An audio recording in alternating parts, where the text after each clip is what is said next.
ಕೃಷ್ಣಪ್ಪನವರು, professor ಸಿದ್ದಲಿಂಗಯ್ಯನವರು, ಇನ್ನು ಉಳಿದಿರೋ ಅನೇಕರಿಂದ ಈಗಲೂ ಇದ್ದಾರೆ. ಅನೇಕರು ನಮ್ಮ ಸಾಗರು ಅವರು ಇವರು ಇದ್ದಾರೆ, ಕೆಲಸ ಮಾಡಿದ್ದಾರೆ. 70ರ ದಶಕದಲ್ಲಿ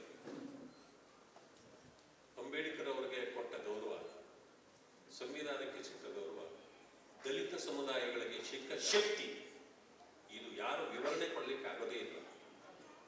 ದಲಿತ ಸಂಘಟನೆಗಳು ಬೀದಿಗಿಳಿದವೆ ಅಂದ್ರೆ ಸರ್ಕಾರಗಳು ನಡುಗುತ್ತಿದ್ದವು. ದಲಿತ ಸಂಘಟನೆಗಳು ಹೋರಾಟಕ್ಕಿಳಿದಿವೆ ಅಂದ್ರೆ ಸರ್ಕಾರಗಳು ನಡುಗುತ್ತಿದ್ದವು 70-80ರ ದಶಕದಲ್ಲಿ. ಪಾಪ ನಮ್ಮ ಪ್ರೊಫೆಸರ್ ಕೃಷ್ಣಪ್ಪ ಓದು ತೀರ್ಕೊಂಡು, ಸಿದ್ದಲಿಂಗಯ್ಯ ಓದು, ಇನ್ನೂ ಅನೇಕರು ಓದು. ಈಗ ನೋಡ್ತೀನಿ ಕೆಲವರೆಲ್ಲ ಆ DSS ಕಟ್ಟಿ ಬೆಳೆಸಿದ್ದ ದಿನಗಳು ಹೆಂಗಿತ್ತು, ಇವತ್ತು ಅವರ ಪರಿಸ್ಥಿತಿ ಏನಾಗಿದೆ. ಕೆಲವರಂತೂ ಪ್ಯಾಕೇಜ್ಗೆ ನಿಂತು ಬಿಟ್ಟಿದ್ದಾರೆ.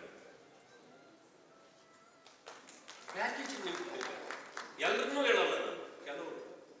ಕೆಲವರು ಬಹಳ ಕಷ್ಟಪಟ್ಟು ಹೋರಾಡ್ತಾರೆ ನಮ್ಮ ಜನರಿಗಾಗಿ. ಪರಿಶಿಷ್ಟ ಜಾತಿ ವರ್ಗಗಳು ತುಂಬಾ ತೊಂದರೆಯಲ್ಲಿವೆ, ಅವ್ರಿಗಾಗಿ ನಾವು ಹೋರಾಟ ಮಾಡಬೇಕು ಅಂತ ಹೋರಾಡ್ತಾರೆ.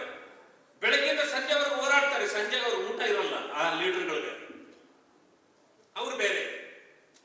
ಕೆಲವರು ಇದ್ದಾರೆ ಬೆಳಗ್ಗೆಯಿಂದ 10 ಗಂಟೆಗೆ ಹೋರಾಟ ಶುರುವಾಗುತ್ತೆ, 5 ಗಂಟೆಗೆ ಕ್ಲೋಸ್ ಆಗುತ್ತೆ. ಬೆಳಗ್ಗೆಯಿಂದ 5 ಗಂಟೆವರೆಗೂ ಹೋರಾಟ, 5 ಗಂಟೆ ಆದ್ಮೇಲೆ ತೂರಾಟ. ಅವರು ತೂರಾಡ್ತಿರ್ತಾರೆ, ಎಲ್ಲಿ ಯಾರ ಕೈಗೂ ಸಿಗಲ್ಲ. ಇದು ಒಂದು ಗ್ರೂಪ್. ಇನ್ನೊಂದಿದೆ, ಕೆಲವು ಸಂಘಟನೆ ಮುಖಂಡರುಗಳಿದ್ದಾರೆ, 10-15 ಜನ ನಿಂತ್ಕೊಂಡಿರ್ತಾರೆ. ಇವತ್ತು ಬನ್ನಿ ಬೆಂಗಳೂರಲ್ಲಿ ತೋರಿಸ್ತೀನಿ, 100 ಕೋಟಿ 200 ಕೋಟಿ 300 ಕೋಟಿ ಆಸ್ತಿವಂತರು. ಏನೂ ಇರಲಿಲ್ಲ ಮೊದಲು. ಯಾರ ರಕ್ತ ಏರಿದ್ದು ನೀವು? ನಮ್ಮ ಜನರ ರಕ್ತ ಅದು. ಇದೇ ಪರಿಶಿಷ್ಟ ಜಾತಿ ವರ್ಗಗಳು ಇವತ್ತು ಎಷ್ಟು ಸಂಕಷ್ಟದಲ್ಲಿದೆ. ಅವ್ರು ಬಂದಾಗ ನೀವು ಸಹಾಯ ಹಸ್ತ ಚಾಚೋದ್ರ ಬದಲು ಇವತ್ತು ಅವ್ರ ಹೆಸರುಗಳಲ್ಲಿ ಬಂಡವಾಳಶಾಹಿಗಳಾಗ್ತಾ ಇದ್ದೀರಿ ನೀವು. ಇದು ನೀವು ಅಂಬೇಡ್ಕರ್ ಅವರಿಗೆ ಮಾಡ್ತಾ ಇರ್ತಕ್ಕಂಥ ದ್ರೋಹ.